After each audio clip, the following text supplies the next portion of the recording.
Hey everybody, Jeff here. Just a quick message before we get into today's episode. A couple of years ago, my friend Jordan Manley and I started talking about hosting an online network for health educators and physical educators, the HPE Collective, which you've heard me talk about before. And I want to tell you about an upcoming live event. And this live event is designed to answer the question, how do you move a student from just participating to actually mastering a skill? Well, it starts with designing progressive skill building sequences. And in this live workshop, you'll learn how to build skills from the ground up using sequences that include observable success criteria.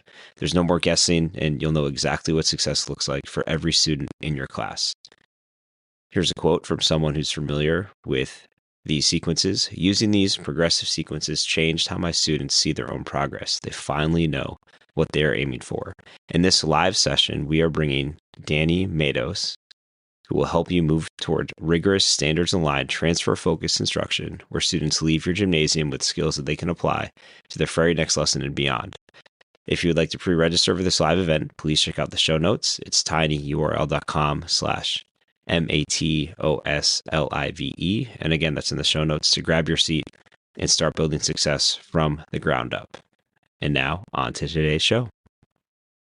So welcome back, or welcome to the Level Up Health Education Podcast. This is Jeff Bartlett. I think I'm going to cut out the intro music. Saves a little bit of time. I don't know. We'll see. So in today's episode, I want to talk again about functional content in a skills-based health curriculum, but I want to discuss a question that comes up a lot from educators who are new to skills-based health ed or who are maybe starting to really dive in. And that question is, where do I put functional content? In a traditional health ed classroom, and I've spoken about this before, there's a focus on learning and content and knowledge acquisition, right? And in a skills-based health classroom, students are still learning content, but functional content knowledge, that is important. And the focus is on demonstrating the skills and improving health literacy. However, we're still teaching content. So I want to answer that question today by starting first off to talk about functional content just a little bit. And there are links in the show notes to a previous episode and some other resources about functional content. But then I want to take a look at what that looks like and where you can place this content as students are demonstrating specific skills, including decision-making and advocacy, including analyzing influences and interpersonal communication. So let's dive in. So first, if you are not familiar with skills-based health ed, we have our national health education standards, and there are 8 standards. And standard 1 is where we get our functional health content, and standards 2 through 8 are our skills. So the first question to answer is, well, how do I choose functional health content? Well, there are a couple ways to think about this. First of all, you can review the national health education standards. There might be other national standards to use, like the National Sexuality Education Standards, depending on the topic that you're trying to teach about. You could also examine your state level frameworks or standards for information that you are supposed to teach your students by the time they are out of your grade level. There may also be specific district-related goals and outcomes, and reflecting on whether or not there's a place in your curriculum to address those goals. And then lastly, looking at any student or community needs. And this could come from data. You might have local data or YRBSS data, and these are all places where you can get functional health content.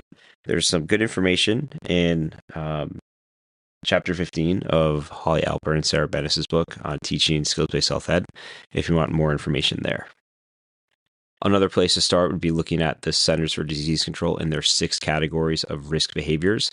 These are really good places to start in determining within each category what knowledge you might want to teach students after you've determined what skill you're teaching. And these categories are unintentional injury and violence, sexual behaviors that contribute to unintended pregnancy and STIs, tobacco use, alcohol and other drug use, unhealthy dietary behaviors, and inadequate physical activity. And as a reminder, my very first episode, I read an old email newsletter I sent out about how to choose functional health content. So again, I'll link that in the show notes, but you should check that out too. So you are also pairing this functional health content with a skill. So for example, in my 8th grade curriculum right now, we are learning about goal setting, but our content is around wellness and introducing them to the dimensions of wellness and the idea that wellness is holistic. In grade 7, we pair alcohol and how it affects the developing teenage brain within refusal skills under interpersonal communication. And another example would be in decision making in grade 7. We look at using refusal skills in situations around vaping. So these are just a couple different examples. There's really no right or wrong way to do this, as long as you are giving your students what they need to increase and improve their health literacy. So now the question is, what do I do with this info? What do students do with that information as they're demonstrating proficiency with all these skills? So let's talk about that. And the short answer, and it's really a cop-out answer, is it depends. But we're going to get into that a little bit. But first, a note on teaching content. You would really teach that in a way that works for you and your students. Ideally, it's a student-centered approach. That's a whole other episode, so I'm not going to get into that here. So right now, we're assuming that you've already taught whatever content you have. However, you also have to keep in mind that a lot of ways you can teach content through the skill. For a skill like accessing information, for example, when students know how to evaluate sources, they can go out and find sources to get the information that they need. You might be introducing the decide model for decision making and start off with the first step of determining a problem.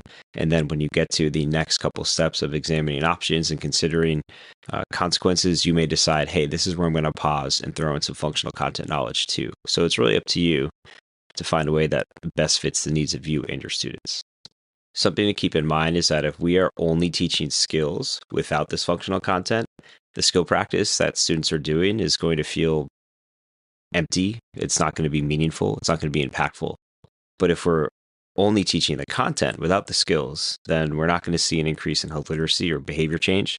And so we want to make sure we're doing both. So what can this look like? Well, let's start with decision making. In our 7th grade decision-making unit, we teach students the decide model. So there are 6 different steps within that decision-making process. And we want students to show their knowledge of this functional content knowledge within 2 different steps specifically. And that's step 3 and step 6. So the third step of the decide model, after you've determined the problem and you've examined your options, is to consider potential consequences. And that's the C part of decide. So we have students, as if they want to put it in here, talk about what the consequences would be of their decision. Now, typically these would be negative consequences if we're talking about things like alcohol and marijuana or vaping and things like that, right? But we can also have students tie that knowledge into the last step, which is the evaluation part of decision making. Now, that part is really theoretical because when we're practicing this skill within the walls of the classroom, we're assuming what will happen after a decision is made. But it's also a good opportunity for students to demonstrate what they know about, in this case, vaping or alcohol or marijuana, other drugs, things like that, right? So they would then say, hey, by making this smart decision by saying no or leaving the situation or doing whatever, here's what I avoided. So that's one opportunity with decision making for students to show functional content knowledge. So now let's talk about interpersonal communication, and refusal skills is the first one I want to talk about. And it's easy for students to slide information in as part of a refusal skill, giving a reason, giving an explanation, and things like that. Now, one of the problems here is that we want students to demonstrate this in a way that's authentic to them. So we don't want them necessarily to speak in this like language of science and the lingo that other middle schoolers might not either understand or they might laugh at. So that's something to consider, but there's a natural opportunity there. Hey, no thanks. I don't want to do this because insert functional content knowledge here, right? However, you can also have students demonstrate knowledge as a way when they're planning refusal skills, as a way to inform what they're doing, right? So they might say something like, hey, I have an option here. If I choose to refuse, this is why I should refuse and why it's good for me. And by that, they're showing that they know, in this case, the negative effects of whatever drug or substance that you're using. Another thing to think about would be communication skills around healthy relationships and consent, right? As one example, if students are demonstrating their ability to stand up for a peer or themselves in a situation involving a potentially unhealthy relationship, right? They can share facts in that setting too. When we think about the skill of advocacy, showing functional content knowledge can be part of an advocacy statement, which could be tailored to the specific audience that students are advocating to, or even tailored to the medium of advocacy. So are they doing something on a, something visually? Are they doing something as a podcast or as a public service announcement? How they tailor their knowledge based on their target audience and the main goal of their advocacy statements too. For example, with sixth grade in our curriculum, the skill of advocacy is used in our puberty unit. So students have to write advocacy statements that advocate for themselves as they get support and help and assistance in navigating the changes that occur during puberty. So that's one way of advocating for themselves personally. And they have to show that they know, one, what the change is, two, how to manage it using a hygiene practice, and then they combine all that information together. In our eighth grade advocacy unit, it's focused on the health topic of food security and lack of access to food.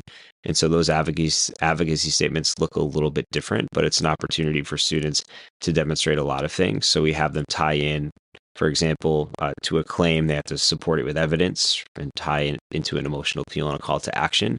So that's showing that they know, what their claim is. They are able to support that with knowledge. And then after they support it with knowledge, they are able to have a call to action. And so you combine all three of those to get a sense of if they have a good grasp on the issue of food insecurity. And lastly, for analyzing influences, as part of an influence analysis, that's one place where students can put functional content knowledge. I shared in a couple episodes ago, previous episode, my ICE acronym, right? What's the influence? What's the health content area? What's the explanation? That explanation piece is a perfect spot to tie in functional knowledge. For example, if you are talking about how social media impacts mental health, right? That explanation would be where you would look for that connection. We also have a different skill cue that we use. It's pretty similar, but a little bit different in grade 7, where students have to identify an influence, connect it to health behavior, and then explain how that impacts health. And that is based on something from RMC Health. And again, as the example, let's say we're talking about technology or social media, how that might influence behavior, and then how it impacts health. So I would be looking for them to use information that we've learned or they've learned and I've taught them about those negative health effects in that influence analysis. So this is really just scratching the surface, but it hopefully is giving you a couple different ways to think about where you pair functional content knowledge as part of skill demonstration, and really just making sure that you're fitting that into the skill that students are demonstrating. So when you have a rubric or a checklist of success criteria, that's part of it, right? So in addition to when they're demonstrating a refusal skill, looking for different verbal and nonverbal skills, like what am I listening for? That's a separate part of the rubric, and that's something that students know that they're evaluated on. So those are just my thoughts on where to put functional content knowledge in skill development and skill demonstration. I'm always interested in what other health teachers are doing. So if you have any thoughts or insights on how you pair functional knowledge with skill development in your classroom, I want to know about it. Send me an email. I'd love to chat more about this, and maybe even in future episodes, share what other people are doing. So as always, thanks for listening and thanks for your support.